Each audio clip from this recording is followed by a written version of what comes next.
La pollution par les plastiques est définie comme l'accumulation de différents matériaux plastiques sur Terre ou dans l'eau. En raison de leur accessibilité facile et de leur simplicité, les plastiques sont utilisés à grandes échelles dans tout le monde entier.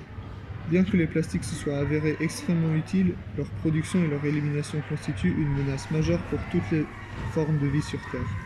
À titre d'exemple, nous pourrons prendre en compte que le fait que 17 espèces d'animaux ont été tuées uniquement à cause de la pollution et que les biologistes pensent qu'à la fin du siècle, 56% des espèces seront confrontées à ce sort. Nous, au lycée de Banja Luka, nous pensons que ce problème constitue une menace directe pour la planète Terre et nous, les êtres qui y habitent, et nous pensons que c'est le seul moyen d'empêcher le recyclage. En tant que groupe, nous avons été guidés par le proverbe « Pensez localement, agissez globalement ». Dans cet esprit, nous avons organisé notre propre action de notre ville afin de collecter autant de déchets plastiques qu'ils recycleraient, reviendraient à la consommation et réduiraient ainsi la production supplémentaire et la pollution.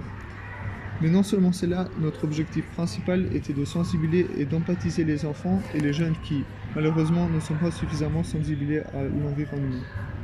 Notre plan consistait à collecter des bouteilles en plastique au lycée et aux écoles primaires de notre ville, suivies d'une série de conférences sur les dangers des déchets plastiques et l'importance du recyclage. Notre action a été extrêmement fructueuse, chaque école ayant pu répondre à notre demande et grâce à elle, nous avons réussi à recycler une grande quantité de plastique qui retournera à la production au lieu de contribuer à la pollution en aboutissant dans une décharge mixte.